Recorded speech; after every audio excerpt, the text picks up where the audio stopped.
남편분이 바람을 먼저 피셨고 이제 화가 나니까 아내분도 또 바람을 피신 거죠. 소위 맞바람이라고 하지만 남편분이 굉장히 황당한 말씀을 하시는 거예요. 바람을 핀 게 아니고 바람이 난 건데 와이프는 바람을 핀 거니까 나는 잘못이 없고 와이프한테 유책 사유가 있다.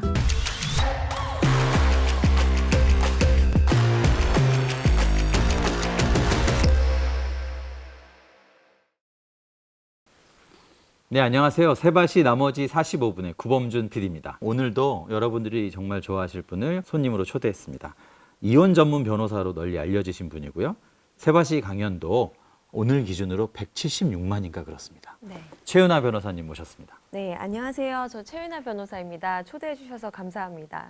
네, 이혼 전문 변호사라고 알려지셨는데요. 유퀴즈에도 나오시고 네. 우리 세바시 강연 보신 분들은 또 세바시로 기억하실 텐데 이혼 전문 변호사는 어떤 일을 하는?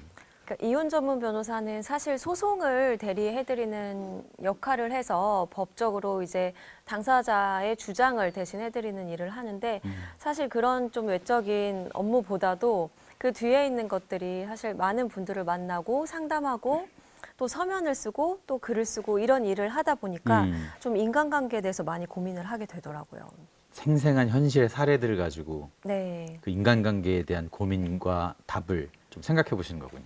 네, 그리고 또 오시는 분들이 또 인생에서 좀 제일 힘들 때 오시다 보니까 사실 당사자들끼리의 관계도 굉장히 좀 긴장도가 높지만 저와 의뢰인의 관계도 쉽지만은 않거든요. 그래서 그런 부분에 있어서 좀 내가 이분들을 어떻게 하면 좀 방어적인, 공격적인 그런 서로의 대화 없이 좋게 한편으로 이 터널을 뚫고 나갈 수 있을까 이런 고민을 저도 많이 하게 되었습니다.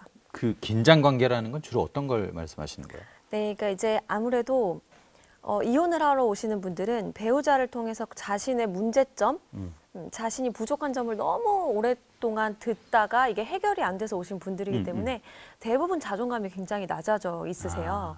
그래서 저한테 오셨을 때도 좀 가드를 세운다고 할까? 좀 방어적인 분들이 많으세요. 제가 무슨 말을 하면 처음에는 제가 좀 20대 때 변호사를 시작을 했을 때는 왜 이렇게 까칠하게 나오시지? 이런 생각을 저도 많이 했던 것 같아요. 근데 이제 시간이 흐르면서 그분들의 이제 삶을 같이 들여다 보니까 이런 환경에서 이렇게 계속 부딪히다가 이별을 하려고 마음을 먹으신 분들은 사실 어떤 사람이나 다 이렇게 될 수밖에 없구나. 이런 생각을 좀 많이 했던 것 같아요. 변호사라는 직업이 딱딱하게 법률 대리인으로서 존재하는 게 아니라 그 사람을 대해야 되니까 네. 조심스러운 부분도 있고 네. 또 강단 있게 나가야 되는 부분도 있는데 네, 어려움이 좀 있는 거군요. 네, 그리고 어렸을 때는 아니지만 20대 때 이혼 변호사를 시작을 했을 때는 좀 어려움이 많았고 제가 이제 10년이 넘어가서 이제 40을 앞두고 있는데 확실히 더 유연해지고 편해지는 걸 보면서 이제 책을 쓰니까 사람들이 다 이제 의뢰인 당사자 원고와 피고의 관계에 대해서 썼나 보다라고 생각하시는 분들이 많지만 사실은 저랑 의뢰인 관계에 대한 이야기도 많이 담겨 있는 것 같아요. 그러겠네요. 네. 그래서 나온 게 이제 혼자와 함께 사이라는 이 네. 책인데 제가 책 내용을 진짜 단숨에 읽었어요. 감사합니다. 이 변호사가 맞나? 거의 그 상담가 내지는 심리학자 같은 네. 그게 진짜 현실의 경험을 통해서 쌓아진 내공이라는 거잖아요. 진짜 그런 분들 많으세요. 변호사 맞냐. 그리고 어떤 분들은 심지어 종교인이 쓴 책 같았다라고 말씀하신 분도 계셨는데 너무 많은 분들과 많은 케이스를 보다 보니까 예전에는 어떤 특정인의 잘못이다라고 생각했던 그 기준이 사람은 다 누구나 저럴 수 있고 내가 저 사람 상황에 처해보지 않는 이상은 장담하지 못한다는 게 너무 확신이 들다 보니까 좀 사람을 대할 때 너그러워지는 것 같아요. 아무래도. 저는 책을 읽으면서 네. 예를 들면 전 남편이니까 남자니까 남편의 입장에서 읽다 보면 이제 남편들의 편에 서야 된다고나 할까? 그런 게 있을 줄 알았는데 그게 아니라 나를 반성하게 되더라고요. 그러니까 독자가 좀 성찰하게 만드는 내용들이 좀 있어서 저는 너무 좋은 책이라고 생각이 되고요. 네. 그러니까 결국은 이혼을 좀 뭐랄까 이혼이라는 법정 이슈를 네. 해결해 주는 법률 대리인인데 사실은 맡기도 하지 않습니까? 네. 상담가의 그렇죠. 역할도 하고 네. 어떻습니까? 그러니까 이제 좀 상담을 하다 보면은 어떤 분들은 자존심에 이혼을 하시는 분들도 계세요. 정말. 자기 자존심 문제로. 네, 그러니까 서로 자존심을 조금만 굽히면 해결이 되는데 누가 이기나 보자 이러면서 점점 극으로 치닫다가 정신 차리고 보니까 이혼했네? 이러신 분들이 생각보다 많아요. 그래서 그럴 때는 좀 당사자들의 자존심을 지켜주면서 변호사가 좀 대화의 물꼬를 터야 하는 경우도 있거든요. 그래서 제가 이 당사자의 입장을 좀 상대방 변호사 측에 전달을 하고 상대방도 그거에 대해서 좀 협조가 되면은 서로 오해가 있었구나 하면서 풀리시고 이혼을 안 하시는 분들도 꽤 있죠. 그럼 이런 조정 기간을 거쳐서 네. 이혼하러 왔다가 네. 다시 사이 좋아지는 부부도 있나요? 네, 많아요. 아, 그래요? 그러니까 부부싸움은 칼로 물베기라고들 하시는 이유가 뭔지 알겠더라고요. 그게 내가 내 기준에서 저 사람은 이래서 이런 행동을 했을 것이야 라고 생각했던 게 이제 와장창 깨지는 거죠. 저 사람은 저래서 저런 행동을 했던 거야? 하면서 그 오해가 딱 풀리는 순간 이제 소취하서를 이제 내시고 같이 나가시는 법정에서 그런 분들도 꽤 봤습니다. 사소한 궁금증인데 그러면 어떻게 됩니까? 수임료 이런 거는. 수임료. 저희가 이제 사건이 길어진다고 해서 착수금을 더 받지는 않고 짧게 끝난다고 해서 돌려드리지는 않기 때문에 변호사도 좋고 당사자도 좋고 이제 뭐 판사님들도 업무가 줄기 때문에 당연히 좋으시겠죠. 모두가 좋은 것 같습니다. 그러니까 우리 최윤아 변호사님을 안 만나는 게 가장 아끼는 길이네요. 네. 둘이 사이좋게 잘 지내서. 그렇죠. 네. 알겠습니다. 이 책에는 그래서 뭐 그런 뭐랄까 이혼하는 여러 가지 사례들의 뭐 에피소드가 담겼다기보다는 어떻게 하면 정말 네. 우리가 사랑하는 사람과 좋은 관계를 유지하면서 건강하고 행복하게 잘 살까 네. 그런 내용들이 많이 들어 있어서 네. 앞으로 이 이야기를 좀 쭉 나눠보도록 하겠습니다. 가장 첫 번째 드리는 질문이 될 텐데 진짜 부부는 결국 왜 이혼하는가? 이 문제가 아주 첫 번째 드릴 수 있는 질문 같아요. 네. 이혼하지 않고 백년해로 할 수 없는가? 특히 요즘 네. 이혼이 많아지고 있다고 그러잖아요. 네. 어떻습니까? 그러니까 왜 이혼하는지에 대해서는 저도 생각을 좀 많이 했는데 사실 겉으로 표면적으로 드러나는 이유는 굉장히 많죠. 뭐 그렇죠. 치약을 뭐 어떻게 짜서 뭐 빨래를 양말을 구겨놔서 이런 것도 이혼하시는 분들도 계시고 이유를 거기다 대요? 네. 그리고 또 뭐 외도 폭행 이런 거는 뭐 그런 말할 건 것도 뭐. 없고 너무 많은 이유가 겉으로는 보이지만 제가 생각할 때는 그걸 이제 좀 통합적으로 생각을 해본다면 좀 앞이 안 보이고 해결이 안 되고 미래가 없다고 판단할 때 미래가 이혼을 하시는 없다. 것 같더라고요. 예를 들면 어떤 분들은 외도가 있었어도 배우자의 외도가 있었어도 정말 이 사람의 진정 어린 사과를 받고 달라지는 행동을 보면 또 언제 그랬냐는 듯 저는 솔직히 아직까지는 거기까지는 이해하기 어렵지만 그렇게 잘 사시는 분들도 또 계세요. 근데 정말 제가 봤을 때 사소한 양말을 뭐 한 10년 동안 이제 벗으실 때 이제 구겨서 그치. 벗어져 있고 한 뒤집어서 사람은 벗고. 계속 이제 펴야 되고 이런 것 때문에 이혼을 하시는데 대화를 하다 보면 정말 딱 그것 때문이라기보다도 내가 이거에 대해서 상대방한테 이야기했을 때 뭐 어쩌라고 나 몰라 약간 이런 식으로 이제 차단하는 말하기를 하시는 분들 같은 경우에는 이 사람은 내가 꼭 이 양말 문제가 아니라 살면서 어떤 힘든 일을 겪더라도 어차피 대화가 안 되겠구나 이렇게 이별을 결심하시는 것 같아요. 관계의 미래가 보일 때는 네. 뭐 계속 살 수가 있지만 네. 안 보일 때는 이혼을 선택할 수밖에 없다. 네.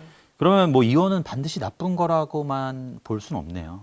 네, 그러니까 어떤 분들 같은 경우에는 정말 놀랍게도 수십 년을 사시면서도 서로 정말 잘 모르시면서 사시는 분들도 굉장히 많으시고 또 어떤 분들은 또 너무 지나치게 의존하시는 분들이 계세요. 나 혼자서는 아무것도 못 하시는 배우자에게 분들. 의존한다. 네. 배우자가 나를 어떻게 보면 부양하는 것이 너무나 당연하다고 생각하시는 분들 그리고 저도 끝도 없이 요구하시는 이런 좀 아직은 성인이 되지 않은 모습의 미성년자 같은 그런 관계가 형성되시는 분들이 있거든요. 이런 분들이 이제 이별을 하고 나면 어쩔 수 없이 타의에 의한 홀로서기를 하셔야 하는데 홀로서기를 하시는 그 과정을 제가 옆에서 보다 보면 한 1년 후, 2년 후가 지났을 때 그때 그 결혼 생활을 하시던 모습보다 훨씬 더 밝고 건강하고 좀 다른 사람들과의 관계를 잘 해나가시고 행복해졌다라고 얘기하시는 분들을 보면 또 득이 되는 이혼이 있을 수도 있겠다 그런 생각을 많이 합니다. 이건 뭐 분명히 나쁜 이별이 있는가 하면 네. 이별에서 안 좋은 네, 또 이별에서 좋은 사례들이 네, 그런 거를 좀 이렇게 맡으신 이혼 그런 사건 중에 네. 뭐 비율로 보면 어떻습니까? 비율로 보면 사실 솔직히 말씀드리면 한 반 정도는 좀 아쉬울 때가 많아요. 안 해도 될. 네, 이분들이 진짜 이혼하는 게 맞나? 물론 제가 잠깐의 상담, 뭐 그분들과의 대화, 또 법정에서의 어떤 변론만을 가지고 판단하기에는 굉장히 좀 주제 넘다는 생각은 들지만 조금 대화의 방식 하면, 말하는 거죠. 그러니까 대화의 방식이 조정기일에서 만났을 때 서로 이제 막 티격태격 하시는데 그 차단하는 말투, 회피하는 말투를 계속 사용을 하시니까 정말 쟁점에는 계속 도달을 못하고 빙빙 돌다가 내가 원하는 건 표현도 못하다가 됐어 그만해 이혼 이게 이제 그냥 50% 이혼으로 정도 결론 짓는. 네, 제 생각에 50%. 하지만 사실 그분들이 뭔가 좀 열려 있고 네. 서로를 이해하려는 노력만 있었으면 어쨌든 더 잘 사는 기간이 더 오래될 수 있었는데. 네. 충분히 그러실 것 같고 또 조정위원님들이 이제 개입을 해서 제3자랑 이렇게 또 대화를 하다 보면 자기들끼리 두 사람끼리 해결이 안 됐던 문제도 좀 개입을 하면서 이제 자연스럽게 또 대화가 되는 경우도 있고 그렇더라고요. 그러니까 그 조정위원님들이 있잖아요. 네네. 그분들도 이렇게 좀 뭔가 세대별로 혹은 이렇게 있는 걸로 아는데. 네, 조정위원님들은 한 40대에서 60대 사이가 제일 많으신데 이제 아무래도 결혼 생활을 오래 하신 분들이 좀 많아서 나도 그런 일 많이 겪어봤는데 이렇게 한번 생각해 보시면 어떠냐 그런 이런 역할을 조언을 하는구나. 되게 많이 해주세요. 네. 그러면 두 부부가 이렇게 두 사람이 앉아 있는 상황에서 네, 이제 마주 보고 원고 상대방 피고 좀 원고 측 변호사 상대방 피고 측 변호사 이제 조정위원님 가운데 앉아서 이렇게 뭐 대화. 그런 자리에서 뭐 오고 가는 말이 서로 잘 이해되고 소통이 되면 되게 좋은데 네. 진짜 막장 드라마 같은 네. 그런 풍경도 없진 않았죠. 그렇죠. 이제 아무래도 제가 아까 말씀드렸다시피 좀 미성숙하신 분들 응, 응. 같은 경우에는 이 자리가 내가 상대방하고 대화를 하는데 누군가 나에게 도움을 주는 자리로 인식하는 것이 아니라 이 사람한테 상대방의 잘못을 일러 바치는 자리로 생각하시는 분들도 계세요. 이제 배틀이 벌어지죠. 배틀. 네, 이제 막 서로 더 정말 이제 점점 작은 것까지 가다가 정말 이제 뭐 아이를 키우는 데 있어서 예를 들면 뭐 치약을 불소가 들어간 거를 쓰면 안 되는데 뭐 무불소 치약을 사야 되는데 불소가 든 걸 산 사람이다. 이렇게 아이한테 무관심한 사람이다. 이런 정말 사소한 것들인데 듣고 있는 사람 입장에서는 좀 답답할 그렇군요. 때가 많거든요. 아니, 그런 건 좀 네. 귀여운 정도인데 네네. 야 이건 전혀 진짜 예상하지 못했다. 정말 어떻게 보면 좀 나조차 이해하기 어렵다 정도로 좀 막장으로 하시는 분은 있나요? 이제 제일 막장으로 가는 건 사실 성적인 부분인 거죠. 서로의 성적인 어떤 정말 자기들만 알고 있는 취향 그리고 이혼을 할 때 딱히 필요하지 않은 쟁점이기도 하고 입증도 안 되는 부분이어서 굳이 일종의 프라이버시 같은 네, 것조차도 굳이 얘기를 하는 것이 딱히 필요하지 않은 상황에서도 이제 서로 깎아내리기에 급급하다 보니 그렇게 되시는 분들도 있고 정말 그 자리를 잘 이용해서 정말 건강한 이혼을 하시는 분들도 계시고 또 다시 재결합하시는 분들도 계시고 정말 그냥 피 터지게 싸우다가 딱히 실속도 없이 싸움만 정말 점점 커지다가 오히려 조정위원님이나 아니면 이제 법원에서의 제지로 그냥 끝나는 그런 조정길도 있죠. 우리 변호사님들이나 조정위원님들이 아무리 좋은 사람이라도 저 사람 말 들면 막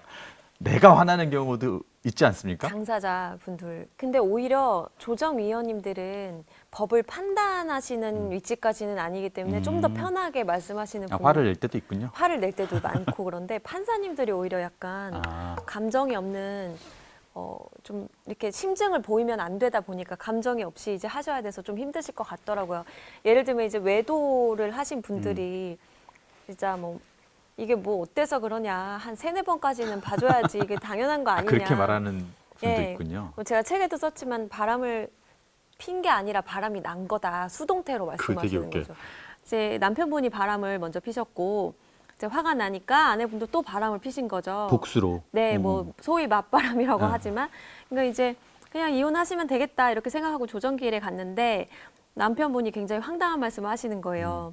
자기는 바람을 핀 게 아니고 바람이 난 건데 와이프는 바람을 핀 거니까 나는 잘못이었고 와이프한테 유책 사유가 있다 이렇게 말씀을 하시는 거죠. 바람 난 건 네. 그냥 자연 발생적인 거고. 수동적이고 나는 자유의지가 없었는데 어쩌다가 누구의 유혹에 의해서 바람이 나버려서 나는 어쩔 수 없었고 저 사람은 나의 외도를 보고 화가 나서 고의적으로 바람을 핀 것이다. 그러니까 고의범이다. 이런 얘기를 하시는 거죠. 황당하네요. 네, 너무 황당했죠. 바람 난 건가 바람 피운 건 다르구나라는 네. 아주 새로운 되게 새로운 관점을 많이 보여주시는 상대방들이 많고 저도 조정길에 앉아 있다 보면은 되게 놀랍고 웃을 때도 있어요. 솔직히 실속. 이런 얘기 들으면은 저도 모르게 이제 웃음이 나오죠. 근데 진짜 이제 안타까운 건 뭐냐면 뭐 그런 뭐 바람, 폭행, 폭력 이런 것들 때문에 이혼하는 경우는 뭐 좋은 이혼으로 이어질 가능성이 큰데 별일도 없는데 네. 그냥 뭐 부부로서 10년 뭐 15년 이렇게 잘은 아니지만 살다가 그냥 어느 날 갑자기 그런 부부들도 많지 않습니까? 사실 대부분이 그런 대부분이? 부분들이고 제가 봤을 때는 한 열의 7, 8은 그냥 제가 이제 자연 소멸이라는 표현을 썼는데 사랑의 자연 소멸. 네, 그냥 관계가 그냥 자연 소멸되더라고요. 이게 안타까워. 이게 대부분이군요. 근데 그게 사실은 그 안을 이제 내막을 살펴보면 보통 정말 어떤 큰 일이 이제 뭐 아이가 출산을 해서 뭐 태어났거나 부모님이 갑자기 아프시거나 뭐 한 분이 돌아가시거나 사업이 망하거나 이제 이런 큰 일을 겪으면서 서로의 의견차 때문에 그렇게 되시는 분들이 첫 번째고 두 번째는 이제 친밀도가 정말 없으신 분들이 계세요. 부부라고 우리가 되게 그냥 두 글자로 딱 칭하지만 사실 그 부부를 들여다보면 친구 같은 부부도 있지만 남 같은 부부도 있고 남보다 못한 부부도 있거든요. 그래서 남들이 볼 땐 그냥 평범한 가정이고 크게 별일이 없는데도 헤어지시는 분들은 딱히 친밀도가 없으신 거예요. 그래서 헤어져도 양쪽 다 데미지조차 없을 만큼 이제는 남남이 된 관계, 서류 정리만 남겨두고 있는 분들, 이런 분들도 생각보다 많습니다. 그러니까 결국은 그렇게 지내다가 어떤 상대방이 이혼을 요구하고 다른 상대방은 갑자기 왜? 이런 경우도 있지 않습니까? 타이밍이 진짜 많이 다르다는 생각을 해요. 법원에 오시면은 어느 진짜 가정법원 법정에서나 있는 얘기일 건데 왜 갑자기 이러냐? 왜 이제 와서 이런 말을 하냐? 뭐 이런 이제 말들. 와서 왜 그러냐? 그러니까 한쪽에서는 그게 굉장히 갑작인 거죠. 그러면은 이혼 통보를 받은 사람 입장에서는 좀 갑작스럽지만 그래도 힘들다고 그동안 힘들었다고 하니 이제 노력을 해보는 거죠. 그럼 이미 마음이 다친 쪽에서는 왜 이제 와서 굳이 그런 노력을 해? 이미 끝났어.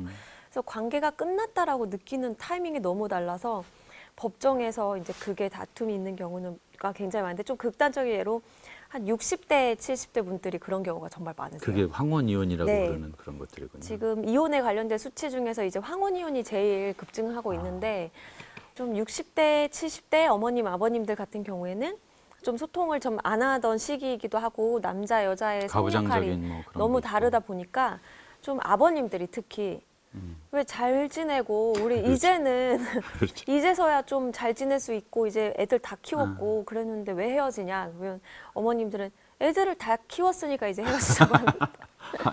정답이네요. 완전히 동상이몽의 맞는 끝장판이더라고요. 그래서 같은 목표를 가지고 같이 가고 있다는 소통이 전혀 안 되셨던 그랬군요. 거죠. 서로의 목적이 달랐던 것 같아요.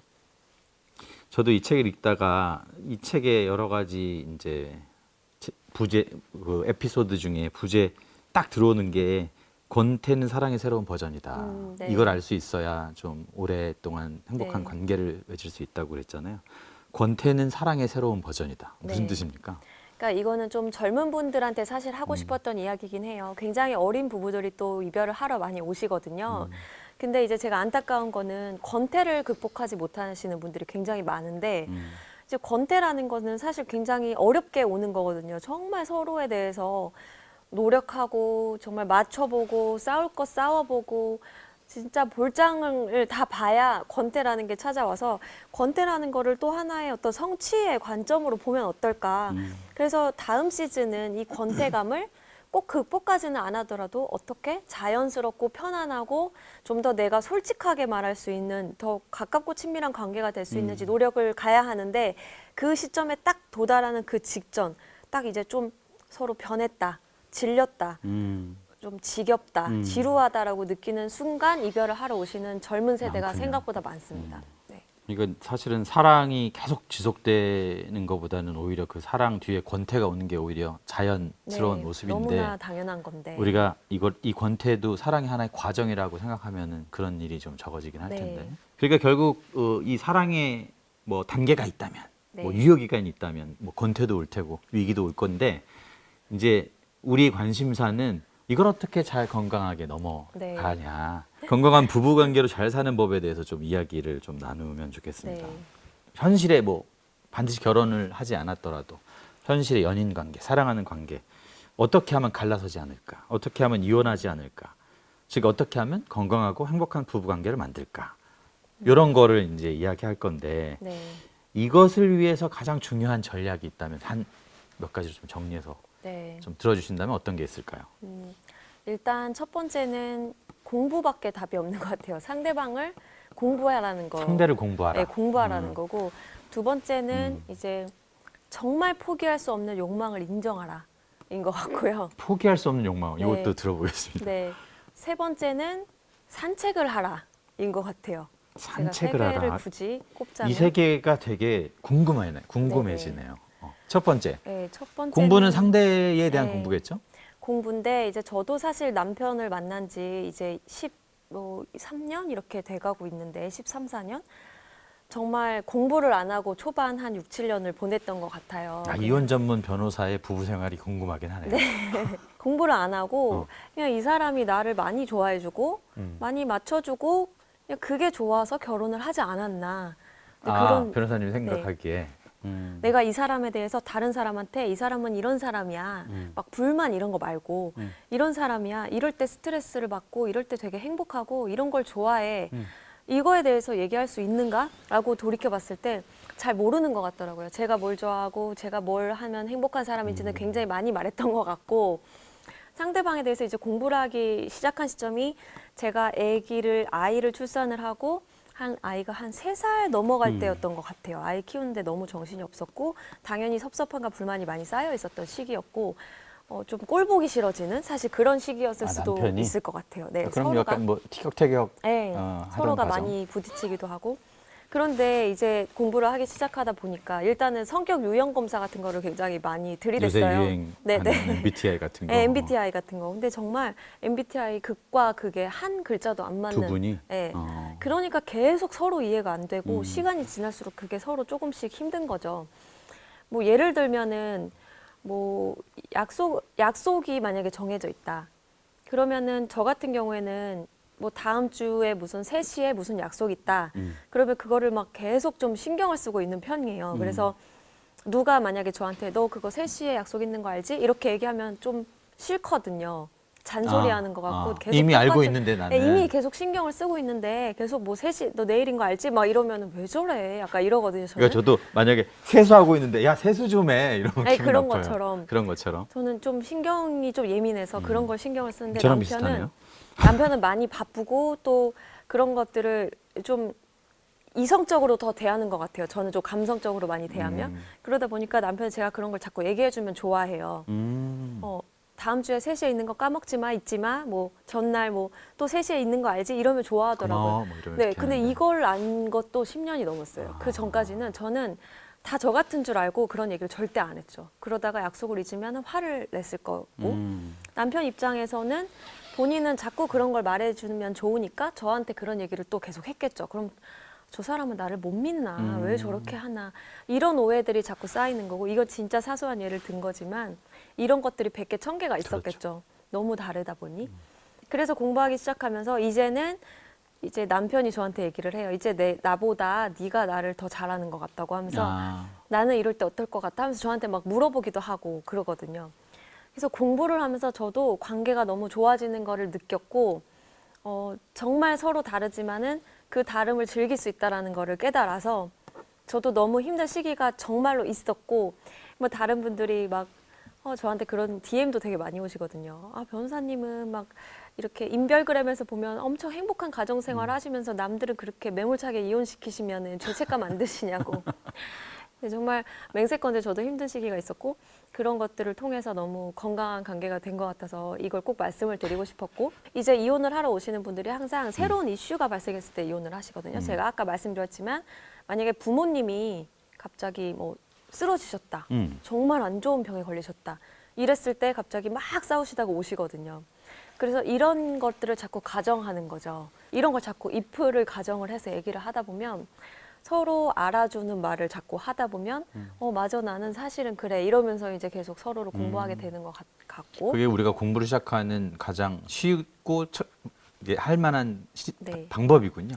자, 두 번째는 욕망을 인정하라. 네. 어떤 욕망을 인정해야 되는 겁니까? 사실 오시는 분들이 서로의 욕망을 너무 제압하려고 해서 다투고 또 자신의 욕망을 인정하지 않아서 참고 하다가 터지는 분들이 또 굉장히 많으시거든요. 상대의 욕망도 인정하지도 않는 자기 경우도 욕망도 있고 인정 내 못해요. 욕망도 이건 굉장히 동양 문화권에서 두드러지게 나타나는 것이잖아요.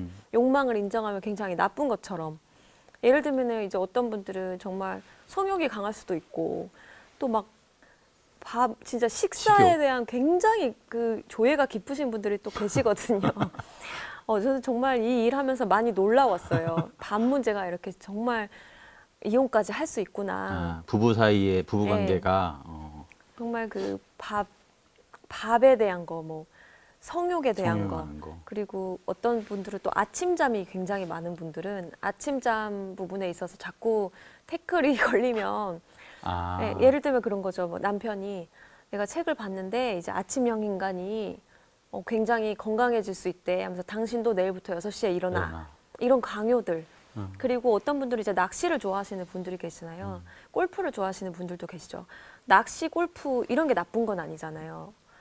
좋은 여가 운동인데 다만 가정에 어떤 피해를 줄 만큼의 조절되지 않는 것이 문제인 건데 아예 그냥 못하게 해버리시는 분들이 또 계시죠. 아예 나가지 마.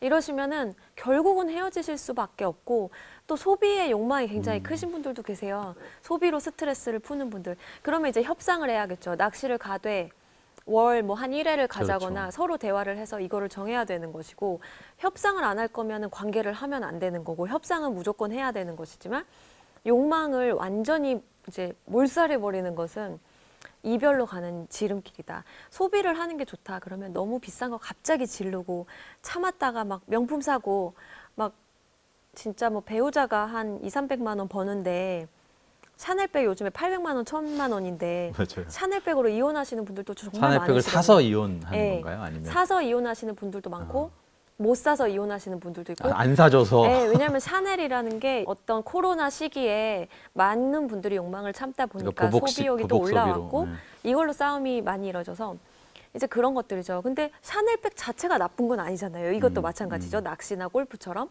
그러면은 내가 뭐 결혼 뭐 몇 주년에 사자거나 아니면은 너무 비싼 거 대신에 좀 작은 걸로 소비를 자주 하면서 스트레스를 풀자거나 어떤 협상의 방식이 분명히 있을 거라고 생각합니다. 근데 그런 것들을 서로 맞추지 않고 그냥 너는 그거 참아 나는 이거 참을게. 우리 둘 다 그거 하지 말자. 이러다가 그냥 혼자 사는 게 낫겠다. 다 이런 결론으로 치닫는 거죠. 약간 쇄국 정책 같은 성격의 분들이 계세요. 그건 안 돼. 얘기 꺼내기도 그렇죠. 전에. 맞아요. 뭐 나 예전에 뭐 친구가 있는데 한번 만났는데 친구가 이거 해보라는데 나 한번 해보고 싶어. 정말 취미 같은 거. 그건 안 돼. 예를 들면 나 춤 좀 배워보고 싶어. 춤 배우면 바람 난다더라. 약간 이런 스타일의 대화법을 쓰시는 분들은 이제 상대방은 그럼 맞추고 참고 견디죠. 그 옛날 얘기 아니에요? 터져버리고. 옛날 얘기인데 지금도 그래요?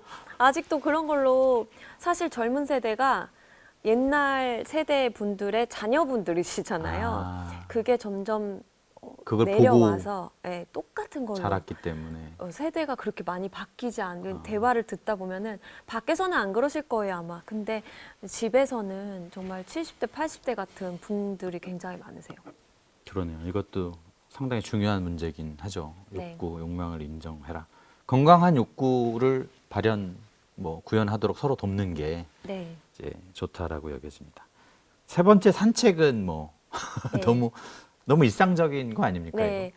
산책을 꼭 산책을 하라는 건 아니고 뭐 같은 취미를 같은 시간을 보내라는 의미겠지만 함께하는 시간을 네. 내는 거죠. 생각보다 같이 둘만 하는 시간이 없는 경우가 대부분이고 항상 어떤 아이를 키우거나 자녀하고 있거나 아니면 부모님들이 와서 부모님하고 지내거나 친구와 지내거나 이런 경우가 많지 결혼하기 전처럼 두 사람이 보내는 시간은 거의 없는 분들이 많으세요. 근데 이제 이혼 소송을 하시다가 소송 중에 산책을 나가서 뭐 해결이 돼가지고 저한테 소취야 하신다는 분들이 꽤 있으셨어요. 그래서 저도 산책이라는 단어에 좀 꽂혔는데 진짜 실제로? 네, 실제로.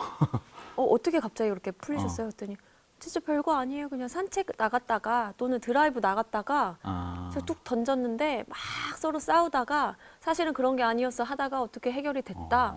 오해였다.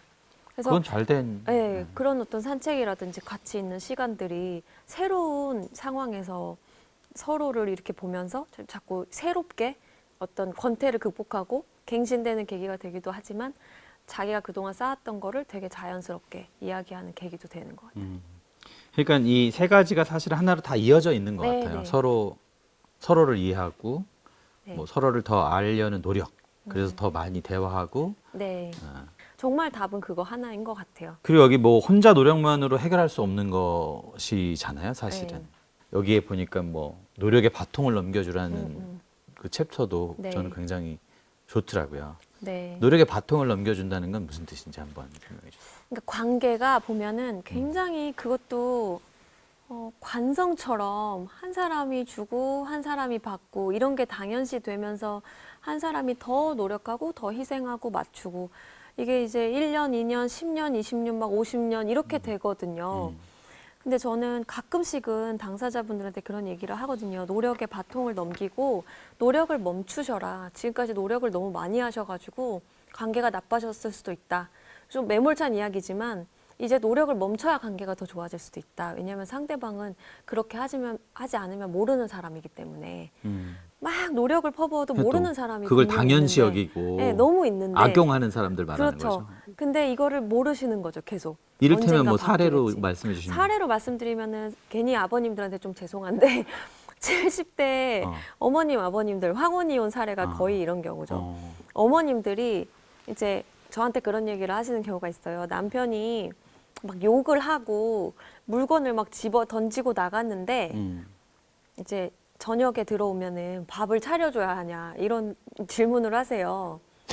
그러면 저는 그 질문의 취지 자체도 처음에는 이해를 못했죠. 무슨 뜻이지? 왜요? 이랬죠. 밥을 왜요? 그러면은 그러니까 어머니들은 그거를 자기의 어떤 법적인 의무라고 생각을 하시는 그렇죠. 거예요.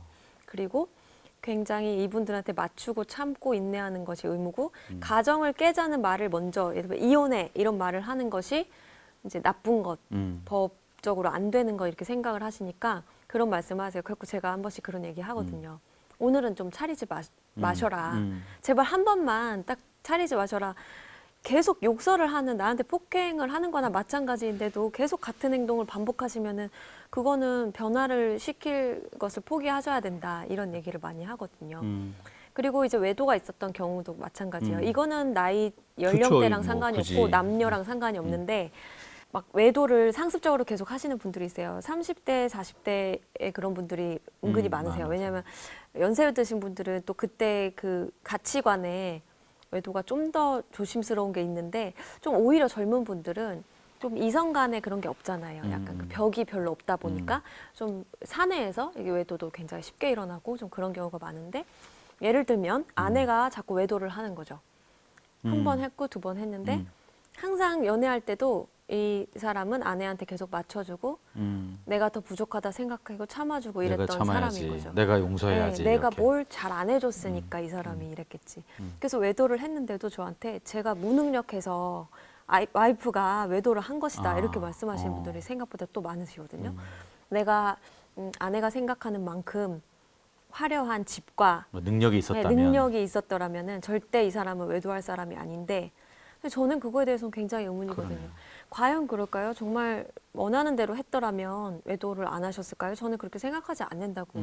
왜냐면은 한 분하고 사셔봤지만 저는 그래도 수천 건의 케이스를 봤는데 하시는 분들은 계속 하시더라 이런 얘기를 자꾸 드리고 노력을 그만하시라는 얘기도 가끔 하게 되는 것 같아요. 그래서 관계를 지키려면 꼭 노력해야 된다고 우리가 알고 있는데 가끔은 관계를 지키기 위해서 아, 나 몰라. 알아서 해. 이런 좀 어떤 시원하게 그냥 나 그만할란다. 이런 그거 것도 시원할 한 것 번씩 같은데 진짜. 네, 한 번씩 필요하더라고요. 근데 그 바통을 넘겨 받아야 되는데 네. 받지 않고 더 던지는 사람이. 그러면은 이제 할 수 없. 그럴 때는 이별을 이혼이 하죠. 좋은 거죠? 네, 그렇죠. 네, 굉장히 중요한 말씀 같아요. 우리가 좋은 관계를 유지하는 건 어느 일방의 노력만으로는 불가능하다 이렇게 네. 생각해야 되고 사실은 뭐 바통이 아니라 끈을 가지고 서로 네. 이제 뛰는 거라고 저는 생각이 드는데 여러분들 함께 공부하시고요, 함께 욕구를 탐험하시고 인정하시고 함께 산책하시는 시간을 많이 가지시면 좋을 것 같습니다. 진짜 중요한 문제는 이거 같아요. 이혼이라는 결정이 불가피할 수는 있어요. 그죠? 그런데 우리가 이걸 망설이는 이유가 이제 가족, 자녀잖아요. 네. 그래서 이혼 뒤에 직면하는 또 뭐 현실적인 문제가 자녀 문제 어떻게 해야 됩니까? 뭐라고 얘기합니까? 이혼 결심할 때 자녀 문제에 대해서. 네. 근데 이제 아이한테 좋은 것만 주고 싶은 거는 누구나 너무 당연하고 저도 부모가 돼 보니까 정말 여기 손에 뭐 이런 거 하나 나가지고 애기가 이걸 쫙 뜯어서 피가 나면 막 밤에 잠이 안 오고 그러더라고요. 그렇죠. 처음에는 엄마 된 지 1년 안 맞아요. 됐을 때는 아프겠다 막 내가 아픈 것 같고 근데 이제 시간이 저도 흐르면서 좀 그걸 조절하기 시작했는데 만약에 이혼을 하게 됐다. 그러면 아이가 자녀가 상처를 받는 거는 사실 당연해요. 그걸 부정할 수는 없어요. 뭐 많은 분들이 또 아유 또 이혼해도 상처 안 받는 사람 있고 또 시원시원하게 이겨내는 애들이 있어. 다 달라. 다 달라. 애들마다 이걸 받아들이는 게 달라. 근데 다 다른 건 맞지만 상처는 다 받는다고 생각을 해요. 저는 그 아이들을 봤기 때문에. 그리고 그게 지금은 괜찮을지만 나이가 들고 그때의 상처를 받는 아이가 있을 수 있고 또 상처를 받는 시기가 다를 수는 있다고 생각을 해요. 근데 누구나 받는 그 상처를 부모가 사실은 받아들이고 인정을 하는 게 굉장히 중요한 것 같거든요. 어떤 분들은 오히려 너무 아이를 아끼는 나머지 아 얘는 상처 안 받을 거야, 안 받을 거야 회피하고 덮고 부정하는 거죠. 그러다 보니까 아이가 그거에 대해서 스트레스를 엄청나게 받아요. 나는 사실 굉장히 아픈데 엄마가 또는 아빠가 괜찮지? 에이 뭐 살다 보면 헤어질 수도 있어. 엄마 아빠 좀 싸웠어. 뭐 이렇게 별거 아닌 듯 얘기를 자꾸 하는 거죠. 하면? 나는 죽겠는데 그러면은 결국 얘기도 그 못 화살, 꺼내지 그러면. 네, 그 화살이 아이 자신한테 가서 그럼 내가 너무 예민하고 내가 이상한 아이인가?